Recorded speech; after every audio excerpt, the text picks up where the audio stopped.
Hello, everyone. I'm Mystery. And I'm Mortimer, the Authenticator, and we are the Duality of Man. Today, we're talking about the duality of man and travel, because as it turns out, we don't just have to sit here and take it. We can leave. Mass exodus of based people from the United States, folks. Also, most of Western Europe as well. Anyway, but yeah, um, apparently, uh, people have decided that they are going to just opt out of this whole rigmarole, and the people who institute the rigmarole are not pleased, unsurprisingly. Yeah, we're talking about passport bros, the guys who decide that they're going to get their passports, move to a different country that has more traditional values about relationships between men and women, and they're going to live there, get married there, and raise their family there. And surprisingly, Western women are upset by this. I have no idea why. This is See, entirely a situation of their own making. I have a theory. I have a theory. My theory is that it all boils back down to something that I've noticed time and time again with these people. Namely, that they don't care about people, not even themselves. They care about ideas, and they care about the abstract. And I think what we're seeing here has a lot to do with the twin specters of real man syndrome and non-valid women syndrome, i.e., they think they can decide what concept of manhood and womanhood other people should subscribe to, and when men that they have written off, when non-valid men or non-men, or as I call it, the blank male human, figures out that they don't have to rise to the occasion of feminist or extremely gynocentric traditionalist standards, it triggers the living fuck out of them. But it triggers the living fuck out of them even more, I think. And I think this is worth pointing out, because there are women who are willing to service these men. And they think these, highly feminist or highly gynocentric traditionalist women think that those women are invalid women because they're not serving the correct conceptual hive mind, essentially. So that's part of the reason I think why this triggers the fuck out of them so much. Is not only do we have invalid men, quote unquote, finding a way to get out of the system to break the rules, but we also have women who we don't rightly consider women being willing to service these men. So we have the invalid men and the invalid women getting together, and of course the irony that they're happier than we the moral ones are, and that also sticks in their craw. I don't think it necessarily even has that much to do with self-interest. I think it just has to do with they have what they've decided is the correct framework, and the world is refusing to operate by that correct framework. The correct framework is we set the rules, and men torture themselves repeatedly until one man comes along who can do everything we want them to do, even the things that contradict the other things, because somehow men are going to figure out how to do that eventually, and then we'll just all fight over that one man. Instead, what we have is I would. all those women we've written off. They're going to get together with all those men we've written off, and now our framework doesn't matter to them. Neither, neither. I would argue a bit differently. I would say it has more to do with narcissism, because a lot of women who complain about this have very narcissistic tendencies. Um, they want Well, people. Or let me finish my thought. They want people to want them, even if it's people that they themselves don't want. okay. I agree with you to a point. I don't think it's that simple though. I think it's again maybe it's just the way I think. I think in terms of like the actual underlying logic, but I think it's more the narcissism is a consequence, not a cause, I think. Because unsurprisingly, when you raise women and tell women women are the center of the universe for all their lives, they sort of internalize the notion that they are the center of the universe as an extension of womankind, and that's where you get the extremely gynocentric traditionalists and the feminists deciding that people don't matter; it's ideas that matter, and therefore, like I just explained, when the men we've written off and the women we've written off defy us, and also it means that we're not going to end up getting what we want, like we like we're like we are existentially supposed to according to our ideology. Re is how that goes. I've heard I've heard it argued from the point that okay, women. It's been told that women in the Western world are primarily focused on the top 20% of men, Yep, but a lot of them still 80-20 want rule. things. Yeah, but a lot of them still want things like a wedding and children. So Sensitivity, emotional neediness, etc., yeah, etc., so etc. so so a lot of them what they'll do is that they will marry a guy they view as lesser, to have to get a wedding, to get a ring, to get children, while still Stability, also basically. They yeah want to get someone to stability, do all the work for them. while also still be willing to jump at the chance for 20% man if that chance ever arises. But if Yeah, you know, it's a you'll do until I get something better sort of thing. yeah, but if those guys are leaving for quote unquote greener pastures where they have women who genuinely want them and not just settling until something better comes around, you know, then they're not going to be able to lock down the top 20% of guys because those guys don't have to be locked down and their safety net falls away. Well, the other thing is, again, because they live in a world of, you know, needlessly wallpapered abstractions, if they've written someone off, as in basically in their minds, these people functionally don't exist, they're immaterial to the calculations. And then those people they've written off, proceed to do something independent of them.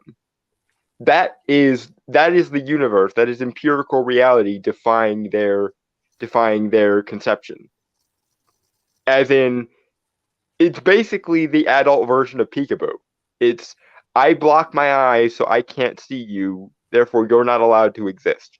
How dare you continue to exist when I made sure I couldn't see you? That's basically what they're doing. It's I've written you off so you're not allowed to exist. You're not allowed to have a concrete impact on the world anymore. And then when they do, it's like, wait, the world did something without my express say so or my rationalistic verification? How dare the world do that? Someone put a stop to this right now. I think it's also an aspect of you know, women today are more quote unquote independent and free than ever. And, they will go out and they will do a bunch of things like, sleeping with a bunch of different guys. And when it comes time to settle down, men don't like that. Men who have, standards don't like a woman who has slept with a bunch of guys for a variety of different reasons. And their Um, solution to this problem as yet has been, okay, so we'll just outlaw men having standards.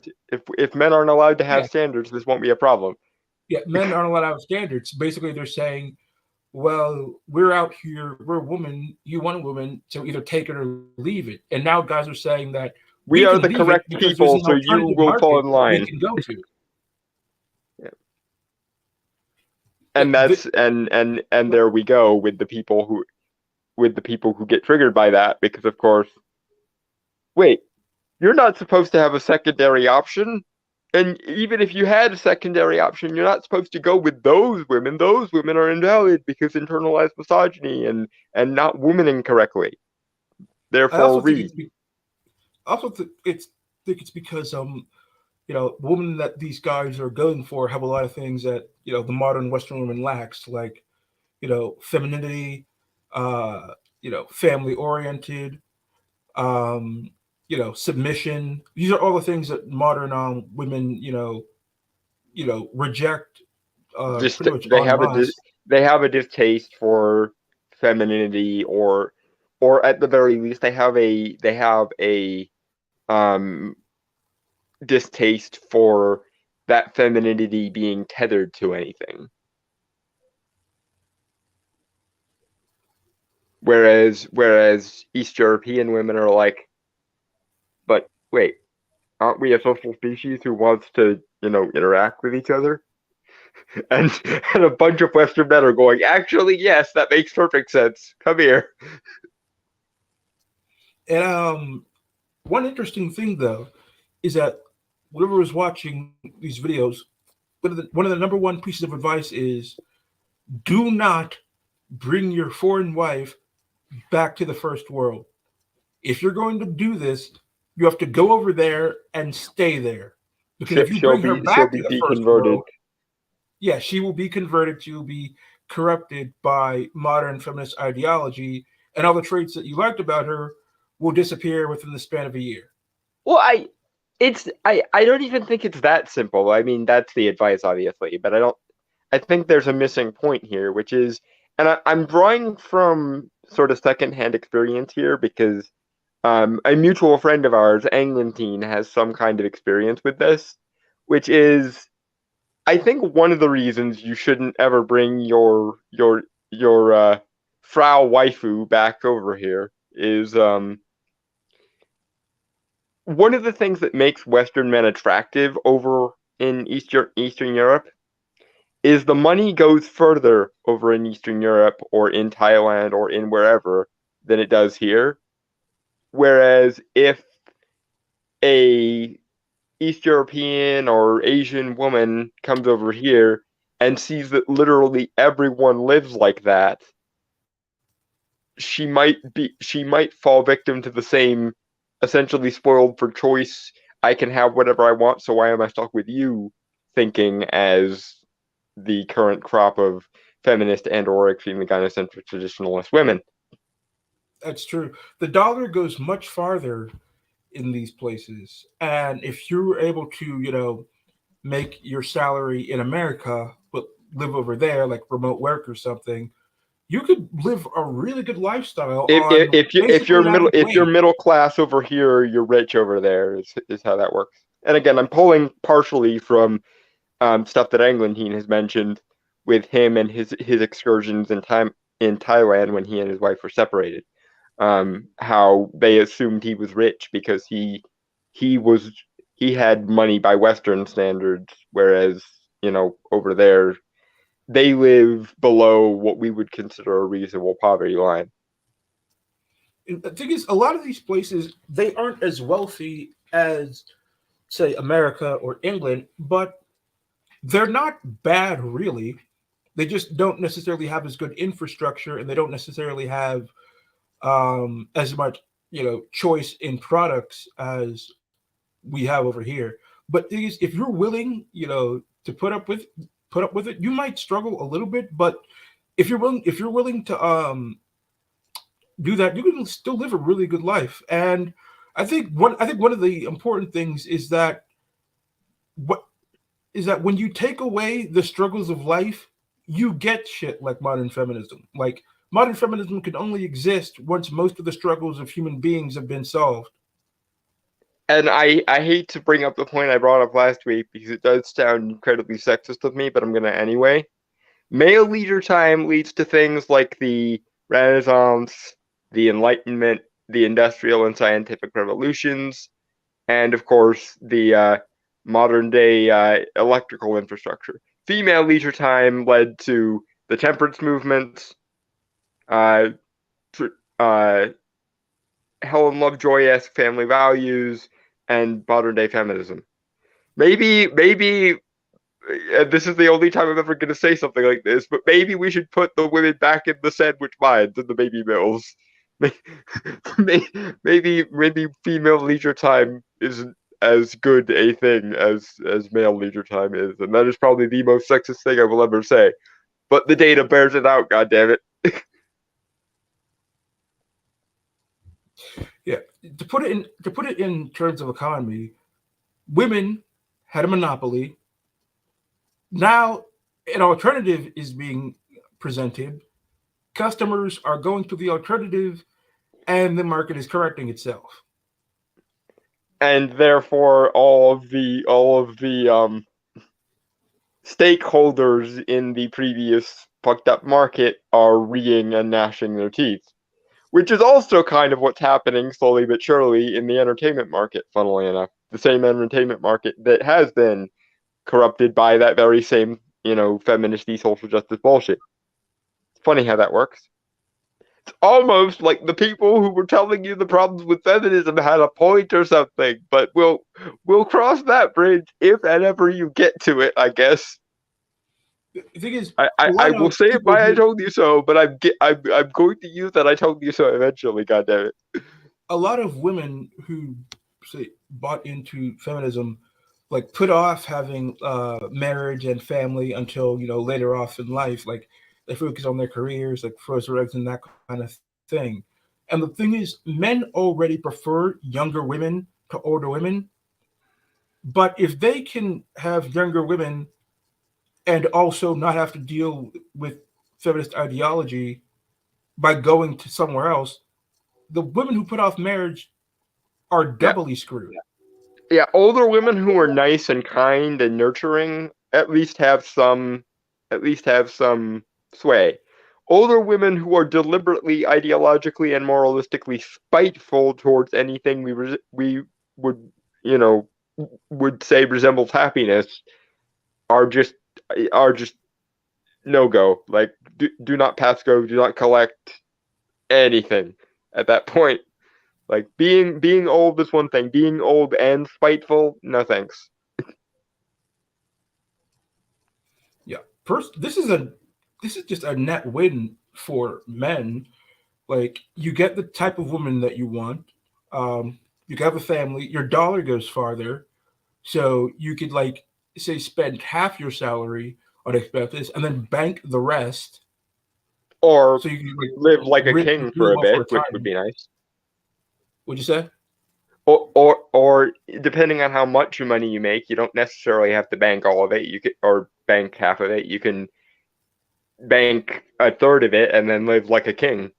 Which I mean, does that not appeal to most people? The idea that you can basically live like a old school sultan on basically what amounts to a middle class wage. That's Yeah, and that's a lot of people as aren't close to happy with utopia as a lot of people get, I think.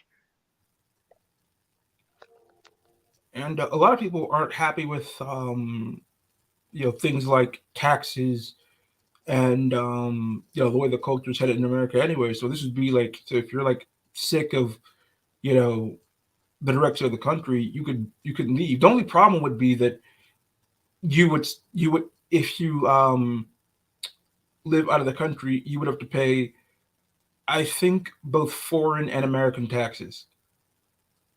I think it depends. If you renounce your U.S. citizenship, that's one thing.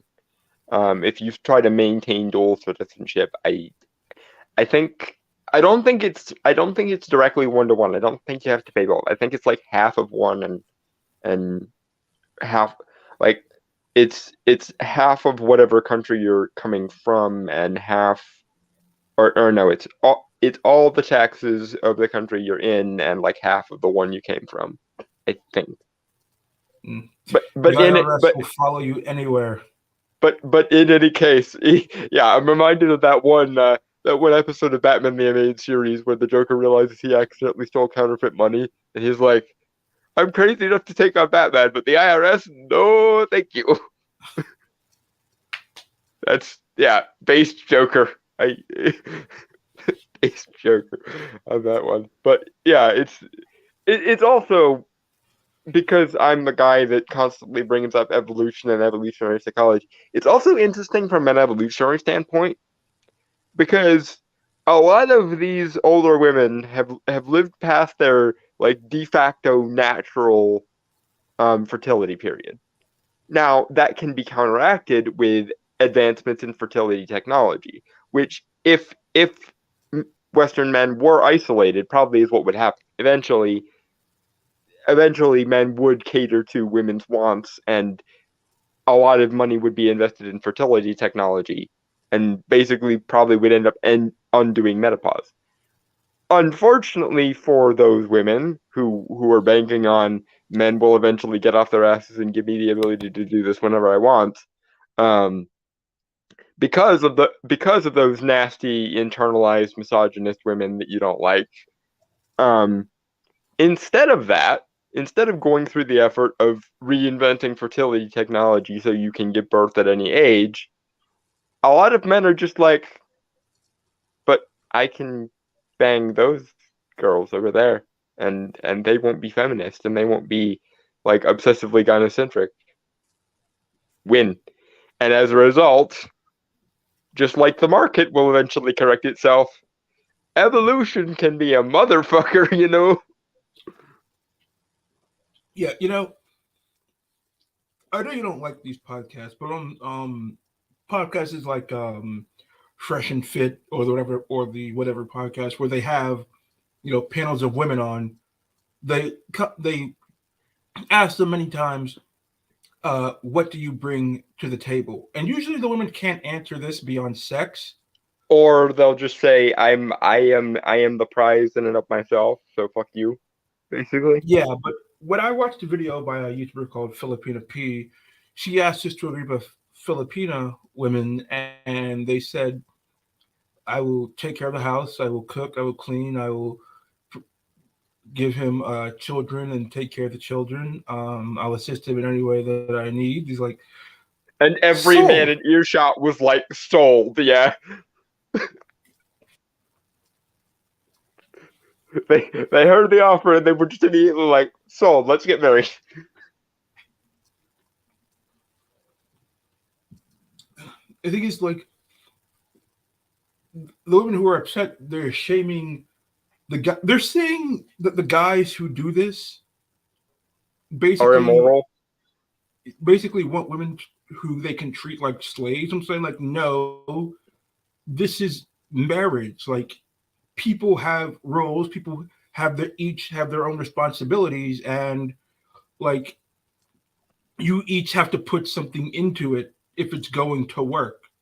Well, this comes down to a failure to understand history and b ideology, because feminists actually do consider the institution of marriage to be oppressive to women somehow. And by the way, by the way, since this is a men's rights show, and I would be remiss if I didn't bring up this angle, if it's slavery for both parties. God damn it!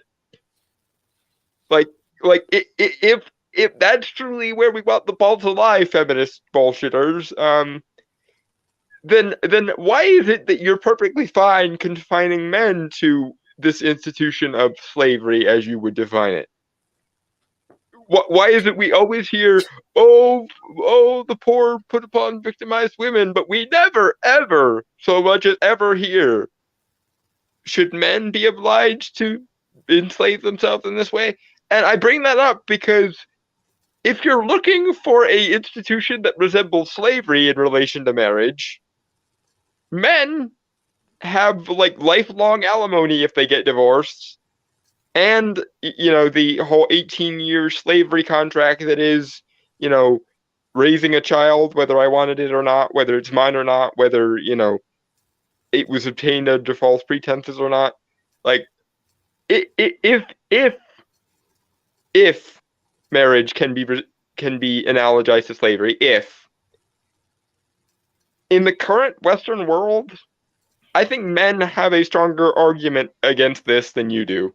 And that would also explain why a lot of men aren't getting married, because they either realize that it's a raw deal, or they don't realize it's a raw deal, but they still have so much difficulty getting into it to begin with that they just abstain, whether they want to or not. In Like, regarding marriage, like here in the first world, we have a culture of if you're not feeling happy, just get divorced. Or people will put their own happiness, above the family, above trying to make things work. And I've known from watching people who are older than me when I was growing up and their marriages, like you will go through times when you aren't happy. You just get through it. You don't get divorced. it's sort of like how you go through life and sometimes you're not happy, but you don't automatically jump to suicide. At least Yeah, not if you're even remotely sane. Like there, but then again, there are extremely sensitive people who literally will go, I had a bad day today, time to eat a bullet, which is just, I have a lot of empathy for people who would consider suicide because normally suicidal ideation is a result of trauma of some description or other. But there are some people who are basically the day in the lifers of suicidal people, and those people I hate because they make, not only do they make it difficult for me to empathize with everyone else who justifiably, wants to commit suicide, but it also makes everyone else who wants to commit suicide look bad. And I genuinely feel like we need to have empathy for those people. So yeah, no, there are people who are that shallow who will literally contemplate suicide every time they're upset, and you are not helping. The world would actually be better off if you went through with it. And that's something I'm never ever going to say about anyone who's legitimately suicidal. But those people whose suicidal ideation literally just comes from entitled narcissism, no, they can get fucked. The world is better off without those people. to get things, I what I agree with you, but to get things back a bit more on topic, like um, the people, like the countries that these people are going to, they don't have a culture of divorce. Like when you get married, like legally and societally, you are encouraged to stay married. Like the Unless families, you are being like beaten or well, psychologically tortured or some shit. obviously, in terms of like abuse, like that's obviously a reason to get divorced. But Yeah, like but if it's just the going through like difference a is rough it's the patch, difference between fault divorce and no fault divorce. Essentially, is the standard. yeah, if you're just going through like a rough patch, like you don't get divorced, and like your families will, you know, admonish you for like say stepping outside of marriage, like having an affair, or like just thinking about breaking up the family. Like the you are like legit tied together in these countries. Hmm. Also, I think that culture is one of the things that attracts men from the West who like want to find someone that they genuinely like and get married and aren't interested in getting divorced just in case, just if something bad happens. Yeah. Also, in relation to my point earlier about evolution, there's something else to be said here with regards to this thing called physiognomy, because not only are these women's values much more compatible with these men's values, they are also hot. Like like there's a meme in the West about how attractive East European like Amazon women can be, but it's not wrong. you know, it's one of those memes that appears to be funny because it's true. And one has to wonder how much physiognomy has to do with that. Yes, they're very physically attractive.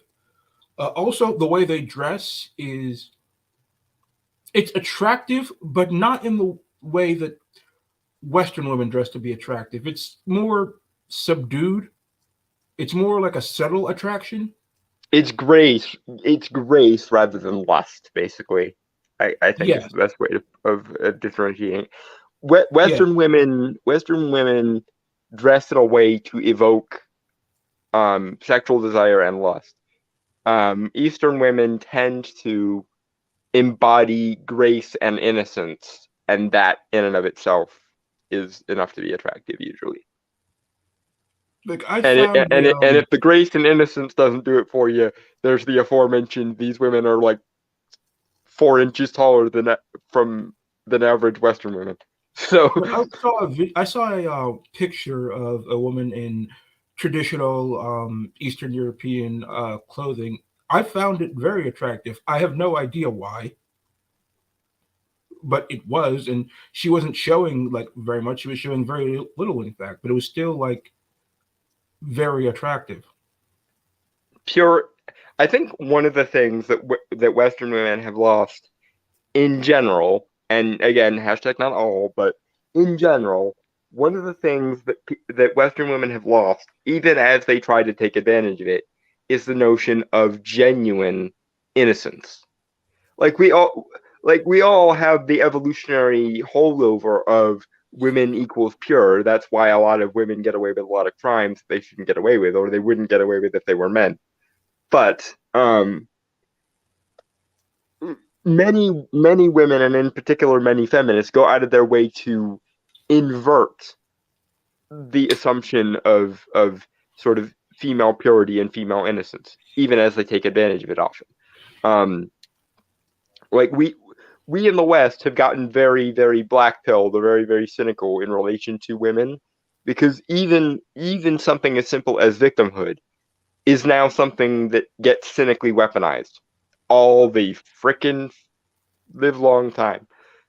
Whereas these women, these East European women, Asian women, etc., um, they actually seem not just to be putting on the neoteny, putting on the victimhood, putting on the innocence to get something, but genuinely because they are more pure in like the metaphysical sense.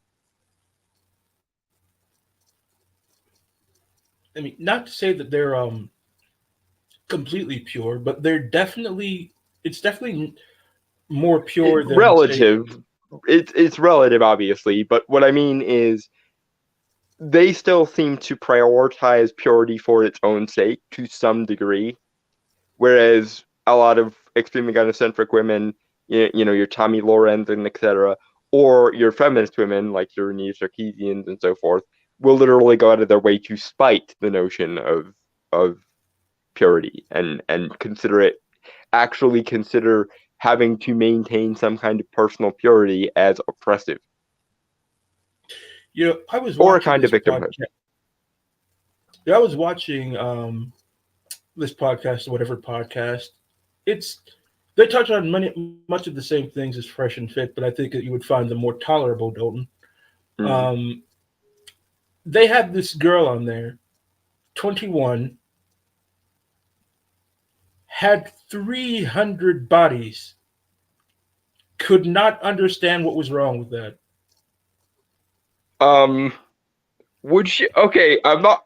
This is gonna sound really, really snarky and dismissive, but was she at least a prostitute? Was she at least being productive with her sexuality?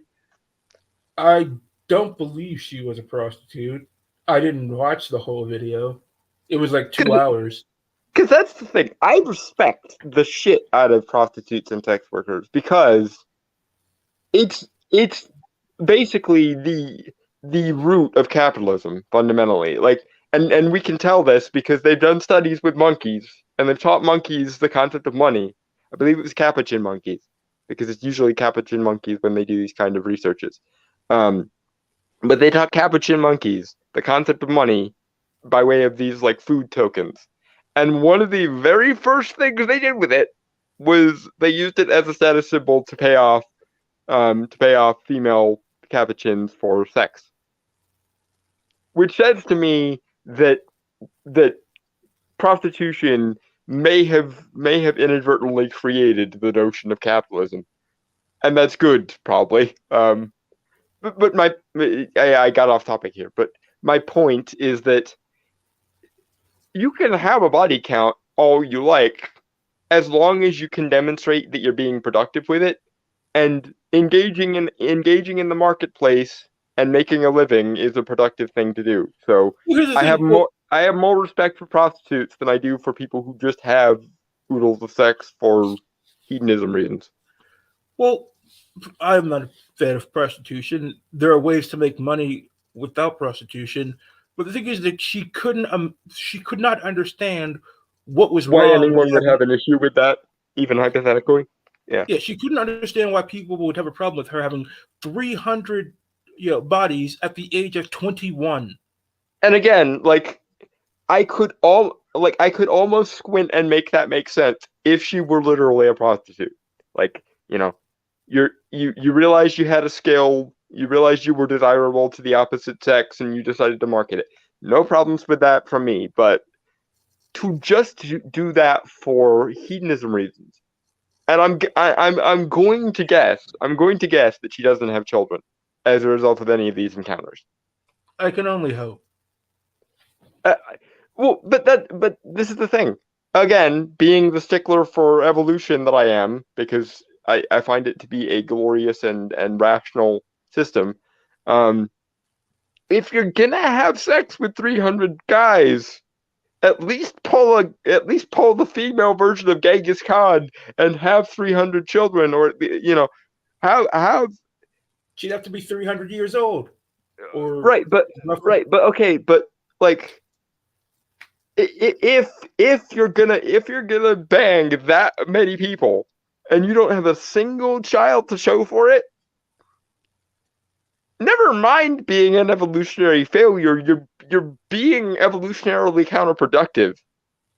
Like, because I mean, not every sexual encounter has to lead to a child for evolution to work, but good goddamn, that ratio though. Well, and 300, here's the thing. 300, 300 shots on goal, 0 goals. That's damn. Well, the thing I'm sure you've probably heard this, but they did the research, and it showed that the more people that people have sex with, The the less you more value your likely they are. partners, yeah. The more likely they are to get divorced, have report decreased satisfaction in relationships, and it was shown that after I think it was like 5 bodies that the chances of ending up in a happy marriage plummets. What do you think those odds are at 300? And she said that she would like to get married one day. Um, to who? Like what the I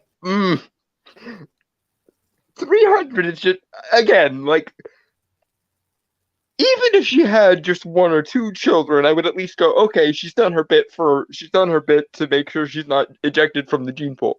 But to try 300, like to have sex 300 times and to not have any result of that sex, i.e., you had sex 300 times and you didn't have one child, you, you, like, at that point, you're better off just being a lesbian. Like, if you genuinely want to have that much sex without having children, perhaps try dating within your gender so that it's at least not as much of an egregious failure. Like, God damn it! Like, I've never put any like moral stock in evolution, of course, but like if there's such a thing as a sin against the logic of evolution, I think we might have found it. Well, and here is my issue.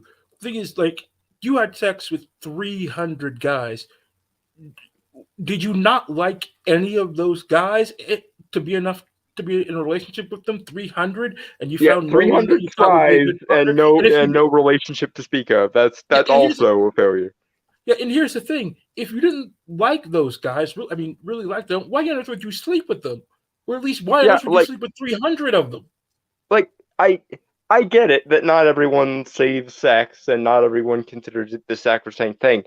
But in general, as a general rule, sex is sort of the end result rather than the starting place. In general, like it's supposed to be the sign of we have established a positive relationship, therefore I am comfortable being intimate with you. Like that's what sex is supposed to be, morality or no freaking morality. Like just on a practical logical level. How not just why, but how could you have sex with 300 different people and not at least find that you like them? Like either you are a misanthropic person on a level that cannot even be overestimated, or you just I don't know. Like again, this sort of sex drive is normal for bees and normal for ants and normal for other you know bre- species where one breeding female for an entire society makes sense. but when primates do it, it's disturbing. And when primates do it without even having children to show for it, I'm going to call it, it's genuinely unnatural. It's genuinely unnatural to be able to have sex with 300 different individual partners and ostensibly have relationship with those partners, and to A, not have any children by them, and B, not like a single one of them. Good I God damn. I That's just just, say like, uh, girl from the video. If by off chance you happen to watch this, I say this with all the sincerity in the world: seek help. Just seek help. yeah, I think you've passed nymphomania, nymphomania is in the rearview mirror from where you are currently sitting, my dear. That's just it's I just think this may be uncharted territory. like this is the threshold where things go from regrettable and wrong and possibly difficult to genuinely absurd, almost to a Lovecraftian degree. Like, It's like the point. It's like the point when you're being sucked into a black hole that there is no longer any chance of escape. You've passed the event horizon. yeah, the event horizon of basic human, like basic or not even basic human, basic organic mammal. Like, if any other animal did this, they would be extinct. Like, this is end the species. This is exhibiting this behavior levels of we don't deserve to be on this planet anymore. And what's more, here's a question for you, person who features in this particular anecdote, for the sake of hypothetical where you might watch this. If 300 guys, if nowhere in that list of 300 guys that you felt was worthy of sex but not worthy of a further relationship, if none of those was worthy of getting married, who exactly the fuck do you consider worthy? Like, because I'm fairly certain you didn't literally bang anyone who crossed your path or any male who crossed your path. I'm assuming you had some metric of assessing them for, if nothing else, physical attractiveness. So if none of those guys did it for you, then I put it to you that either you are a misanthrope who doesn't like human contact, period, which is possible, or you need to adjust your standards because clearly your standards are either too loose in the case of you're having sex with men you don't like, which is just wrong to begin with, or they're too high, in which case you're not staying with any of the guys that you could reasonably be expected to hit it off with. In either case, adjust your standards. Something has gone wrong with your algorithm, dear. God, These that's she genuinely baffling. I yeah, 300. and the thing is, like 300 would be too much for an entire lifetime. This girl is 21 years old. It's only going to get worse from here. And if she's attractive enough to get 300 guys at 21, then presumably she's still attractive enough to have a couple hundred more, probably. I never thought I would see the day where I would be speculating whether a human would get to 1,000 sexual partners, but here we are. She might actually make it to 1,000 before she is no longer of breeding age. This is still Which in other advice baseball. for you, my dear? Put the birth control away for at least one of these guys, so you'll at least have some kind of evolutionary footprint on the world. Yeah, I'm just saying that for your own good, like, because otherwise, not only are you an evolutionary failure, you're an evolutionary failure that belongs in a record book somewhere. Like, this is how you end a species. 300 Dalton, partners with there's zero this babies is bad. Dalton, there's this achievement in baseball known as the 3,000 hit club, where you've been up to bat at least 300 times and gotten a hit. Should we in the dating market start a 300 bang club? I never thought that would be a necessary or plausible thing to exist, but if if there is such a thing, then she's at least one member of it. And I'm and this is the other disturbing thing. I'm sure she's not the only one. I'm sure she's not the only pretty Zoomer 20-something who has gotten somewhere in the vicinity of this number. I really don't want to think about that because it's one of those existential horror things. Like I would rather stare directly at Nyarlathotep for an hour than contemplate this any further. But goddamn, that's like for as much stock as I put in evolution, and for as much stock as I put in, the self-regulating nature of like nature itself, and how evolution tends to perfect things. This is this is one of those existential dread things of like I need to rethink everything. Our entire species needs to rethink everything. Humanity may have been a mistake after all. Well, certain parts of humanity, perhaps, but these are the kinds of things that guys don't have to worry about in, like, say, places like the Philippines or Romania. Like, you would be hard pressed to find a woman that's had like 300 men. I'm pretty sure the other woman would have run out of town by that point. I At that point, I'm pretty sure they would start thinking about tying her to a stake somewhere and lighting it on fire in those countries. Not saying that's a good thing, by the way, but given given how little it takes to alienate someone in these kind of communities, yeah, it's genuinely just I, I'm horrified in my entirely secular, entirely open-minded Western standards. God only knows what these people would think.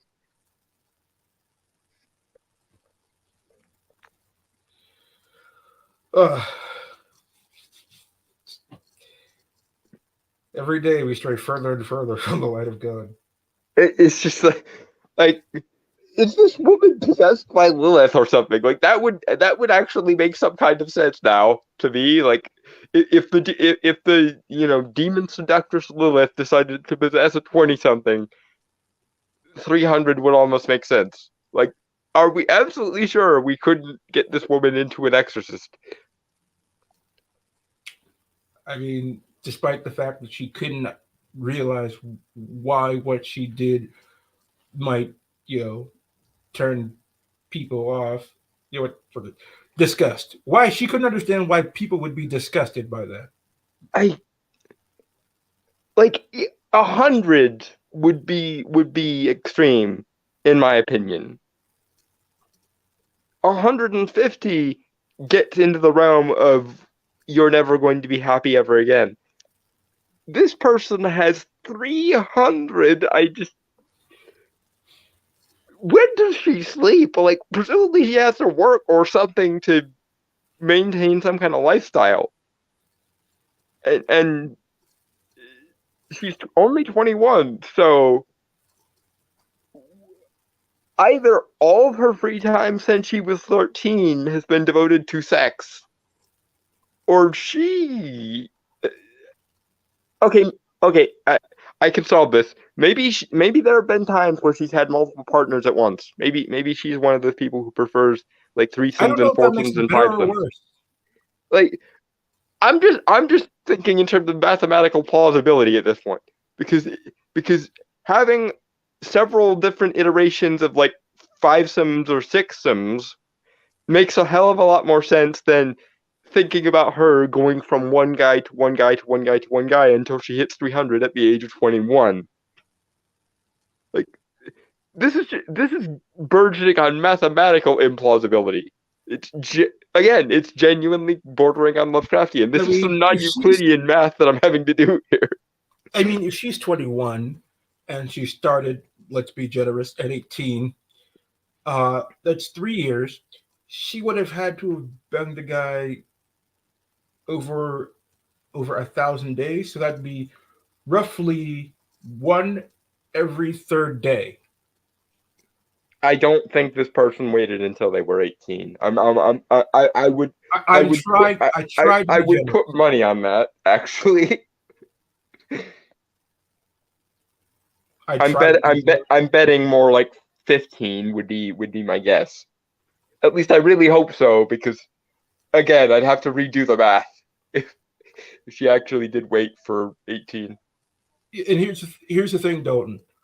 Whenever she meets a guy that she likes and wants to settle down with, she's going to lie.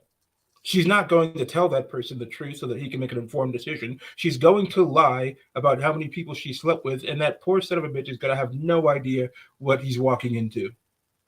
I don't think she'll lie because as you said, she didn't understand what was wrong with it Yeah, when they when she's were. 21, but say she gets to be like 26, 27, and she like tells enough people and people get the same reaction that we did, she's going to learn that she needs to lie about this. I mean, maybe. I, I mean, Einstein and Benjamin Franklin both defined insanity as repeating the same action over and over again and expecting different results. Well, she's tried to beg 300 different guys, and she keeps trying to figure out why none of them stay and why none of them want her. So, at the very least, according to Benjamin Franklin and Einstein standards, their mutual standards, I think this person might be genuinely insane.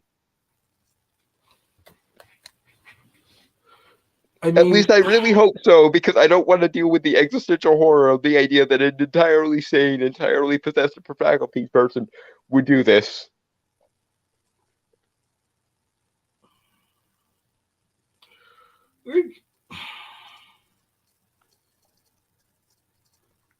I okay, I still think that eventually she will learn that what she did is not good. I mean, I'm giving her the benefit of the doubt in that she may somehow, some way come to her senses with time. I I enjoy your optimism. I don't think it's warranted though. But like, all right, just hypothetically, say that she is honest, and say that some guy out there is self-deprecating enough, stupid enough to actually enter into a relationship with this girl. That relationship is going to be the most toxic thing you can imagine. And mind you, this is only her at 21. To sort of borrow from your hypothetical, if she finally decides to settle down at the age of 28 or so, based on her numbers, again, I'm assuming she started having sex at like the age of 16 or so. So based on her ratio, if she keeps that up right up until the day that she decides to finally settle down with someone, she's gonna be well into 1,000 by the time she settles down with someone. And if she's honest about that, just at that point, she would be better off being a prostitute.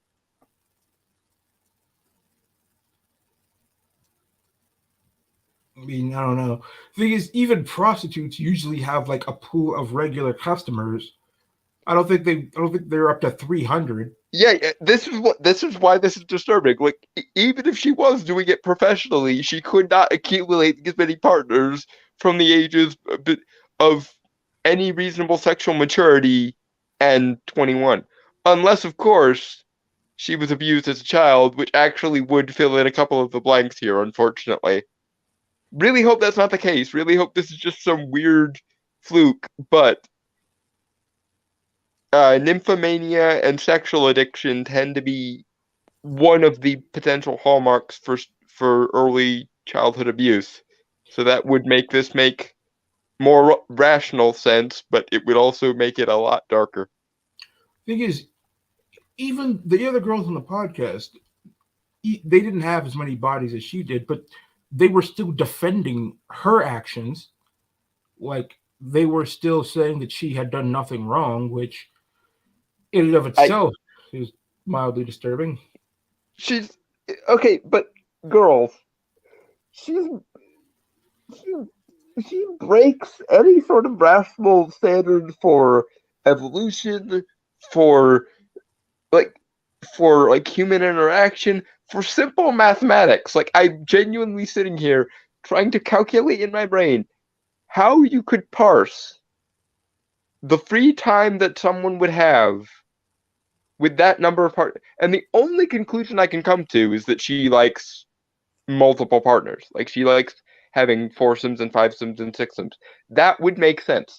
Like that's the only way I can make this make sense. Because if she actually did, and now I want to actually go see if I can verify this, if she actually went from partner to partner to partner to partner between the ages of 16, let's say, and 21, she would literally have to have a part-time job just so she can have the extra time to bang that many people, let alone the time it would take to actually court them and convince them to be with her, and the time it would presumably take for her to be at a job so she can maintain some kind of lifestyle in between her absurd sexcapades.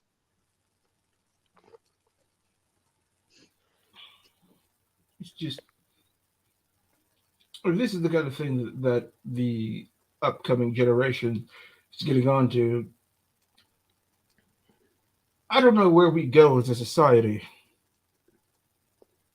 I mean, we might evolve into something resembling bees and ants. That would actually make this make sense.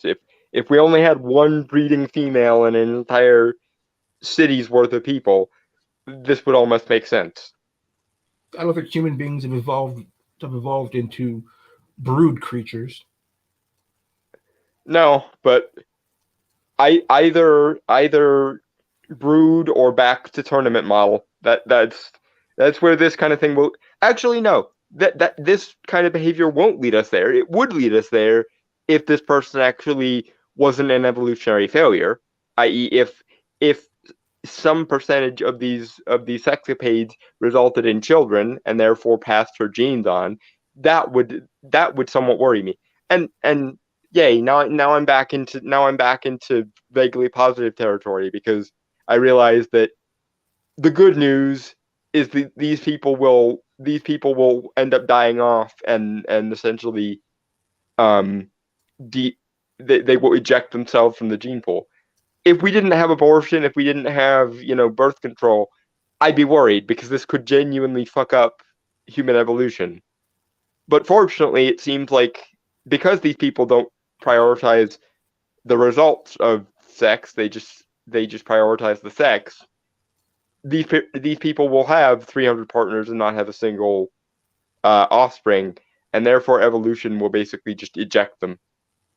That makes I me gotta happy. say, At the also, very least, this won't have lasting consequences. I gotta say, like, I don't know who her parents are, but they failed. Like, you have a Christian conservative and a secularist liberal on this podcast, both looking at what you have done, and you failed. Again, you have broken like the laws of mathematics to accomplish this feat, and and whoever this whoever this person's parents were created a child who can have 300 different versions of sex, and not from this arise a single child. Like, unless she is biologically infertile, which is plausible, that takes some work to have sex with 300 different guys and not have a single child as a result of it, unless you are biologically infertile, which is plausible. Is It's the opposite of a miracle. It's an infernal fucking miracle. God damn it. It's existentially horrifying. I can't even wrap my brain around the math. Here's the thing: I'm a dude, and I can't even imagine 300 people that I would have sex with. I can't even imagine having sex 300 times with one partner. Like, even that would take some doing. Even Maybe if over you the were in course a. of a lifetime, if you're in a marriage or something. Okay, yeah, but like. And that's the other thing. At most, she started having sex when she became sexually active and fertile. So, like, 13 at the very earliest. And she still has, between the ages of whenever she became sexually active and 21, has had 300 partners. like that's what, maybe 10 years if we're squinting, like less, like 5 to 8 years more likely. Um, if you have sex 300 times with a single partner in 8 years, you have a very, very healthy sex life to the point that it actually somehow becomes worrying. And if you have sex 300 times with a single partner and don't have a child as a result of it, you're probably having sex with someone of your own gender, frankly. That's the only, that's basically the only way that could happen. Unless one of you is infertile. Which, I don't want to be insensitive to people who are infertile because there are people who are actually, like, biologically infertile. And also, speaking of that, this is insulting to infertile people. Like, because because a lot of infertile people really, really, really wish they could have sex and actually beget a child from that sex. And this person, who presumably is fertile until we determine otherwise, is having sex which should lead to offspring 300 times, and she's choosing through birth control, you know, um, condoms and or abortions, etc., not to have children. That's, if I were infertile, that would be extremely insulting to me. I can't speak for how infertile people feel, but I can imagine a lot of them are ready and willing to grab torches and pitchforks at this point in the live stream.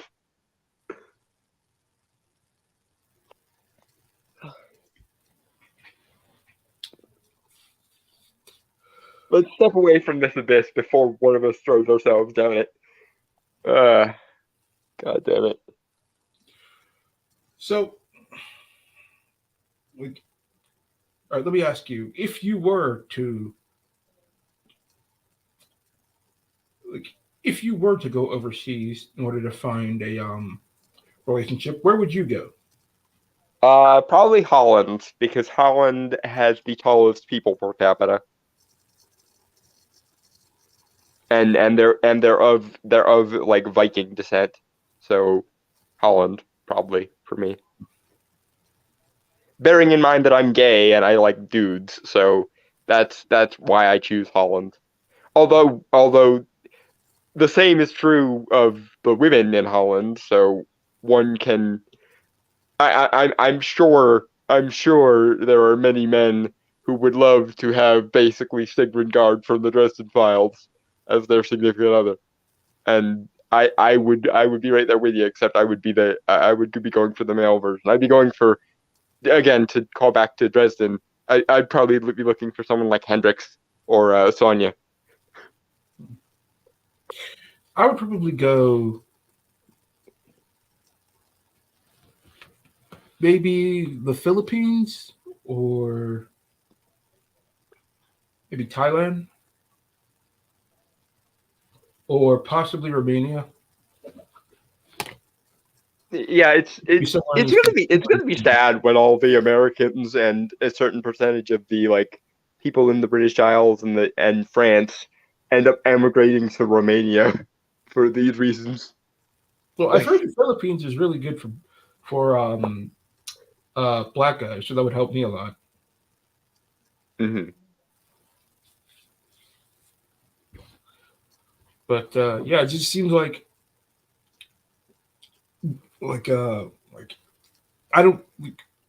The thing is, like Western women, even though they're shown that men are actively choosing an alternative when given the option, they still don't appear to be interested in turning things around. No, So, because they consider themselves automatically valid and they consider their framework automatically valid. So it's not that they've done anything wrong. It's that those nasty invalid men and those nasty invalid women are are breaking the rules, and they should be morally shamed until they stop breaking the rules.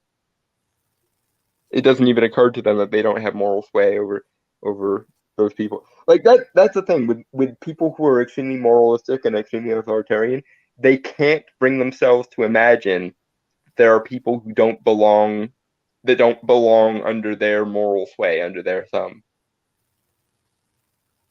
But Just like we learned with the Tradcons and the Family Values Brigade in the 90s, no matter how forcefully you institute your morality, you don't own the world. And actually, paradoxically, the more heavily you enforce your morality, the more people are going to spitefully reject you because you deserve it. At the very least, this is a happy ending, or at least the beginnings of a happy ending.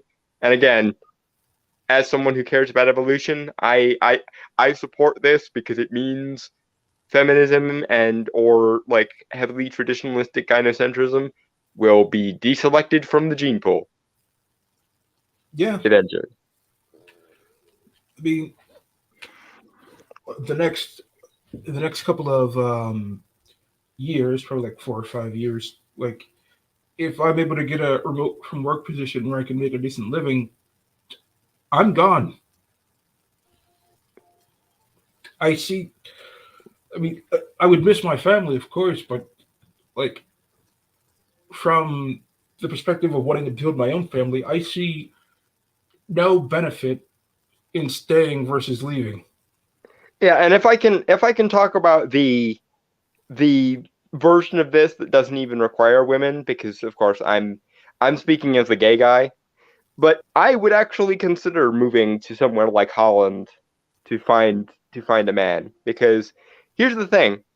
It might not be as bad as it is with the feminists and the extremely gynocentric traditionalist women here, but in the gay community there are a lot of deliberately, purposefully unmasculinized men, the like extremely flamboyant, effeminate twinks.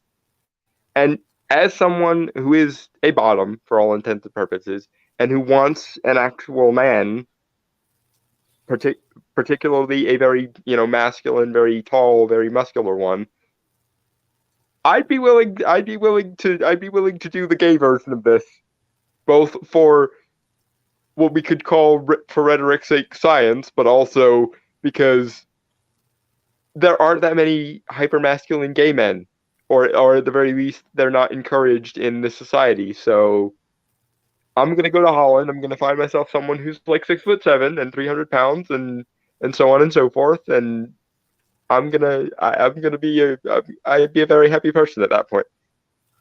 I thought gay people worked out all the time. Uh,